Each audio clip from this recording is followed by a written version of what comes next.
आखिर मरते हुए कर्ण को अर्जुन ने क्या दिया? नमस्कार दोस्तों, जय श्री कृष्णा, राधे राधे। स्वागत है यूट्यूब चैनल पर। दोस्तों, जैसा कि आप लोग जानते ही होंगे कि सूर्यपुत्र कर्ण एक ऐसा योद्धा था महाभारत में जिसे खुद देवपुत्र होने के बावजूद भी सामाजिक दुर्व्यवहार का सामना कई बार करना पड़ा और उसको समाज में हमेशा अस्वीकार किया गया और अपमान किया गया।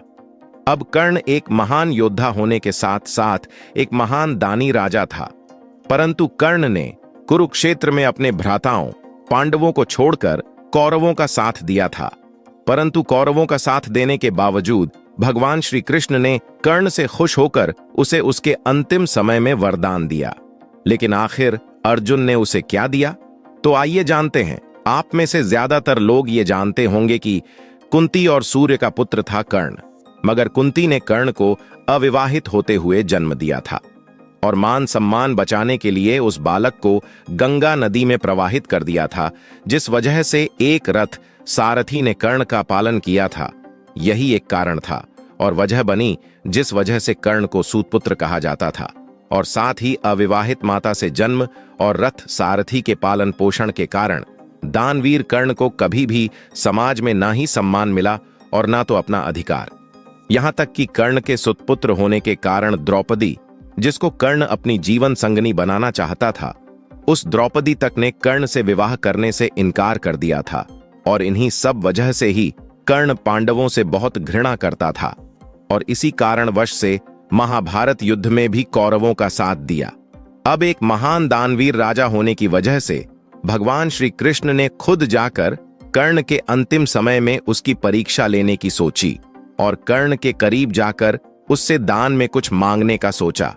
अब कर्ण ने दान में अपने खुद के सोने के दांत ही तोड़कर भगवान श्री कृष्ण को प्रदान कर दिए। अब इस दानवीरता से खुश होकर भगवान श्री कृष्ण ने सूर्यपुत्र कर्ण को वरदान में कुछ मांगने को कहा, जिस पर कर्ण ने वरदान के रूप में अपने साथ हुए अत्याचार और अनादर को याद करते हुए भगवान श्री कृष्ण से अगले जन्म में उसके समुदाय के लोगों के साथ भला करने को कहा। अब दूसरे वरदान के रूप में भगवान श्री कृष्ण को अगला जन्म अपने ही साम्राज्य में लेने को कहा। और अब बात करें तीसरे वरदान के रूप में, तो अपने अंतिम संस्कार को ऐसे किसी इंसान के द्वारा करने को कहा जो पूरी तरह से पाप मुक्त हो। इस पर वरदान देते हुए भगवान श्री कृष्ण ने सारे वरदान स्वीकार तो कर लिए, लेकिन तीसरे वरदान से भगवान श्री कृष्ण दुविधा में आ गए और वो ऐसी जगह सोचने लगे जहां पाप बिल्कुल भी ना हुआ हो। अब भगवान श्री कृष्ण को यह समझ नहीं आया कि ऐसा कोई व्यक्ति है जो पाप मुक्त हो, कौन हो सकता है। परंतु वरदान देने की अब वचनबद्धता भी थी। इसी कारण दानवीर कर्ण के अंतिम संस्कार की क्रिया भगवान श्री कृष्ण ने खुद अपने ही हाथों से किया और कर्ण को दिए हुए वरदान को भी पूरा किया। अब आपको बता दें कि भगवान कृष्ण ही थे जो कर्ण की मौत का कारण बने थे। दरअसल भगवान श्री कृष्ण ने ही अर्जुन को सूर्यपुत्र कर्ण का वध करने का तरीका बताया था। लेकिन जब अर्जुन को कर्ण के वध के बाद उसकी सच्चाई का पता चला कि कर्ण ही उसका ज्येष्ठ भ्राता है, तो वह दुख से मूर्छित हो गया। होश आने पर वह दौड़ता हुआ कर्ण के शव के पास आया और फूट फूट कर विलाप करने लगा।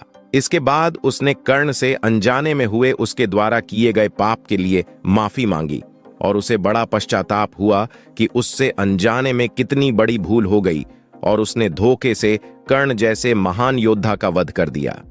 तो दोस्तों, वीडियो आपको कैसी लगी, कृपया कमेंट बॉक्स में हमें जरूर बताएं। और दोस्तों, ऐसे ही और भी वीडियो को देखने के लिए कृपया चैनल को भी सब्सक्राइब जरूर करें और कमेंट बॉक्स में सच्ची श्रद्धा से जरूर लिखें। जय श्री कृष्णा, राधे राधे। वीडियो को अंत तक देखने के लिए आपका धन्यवाद।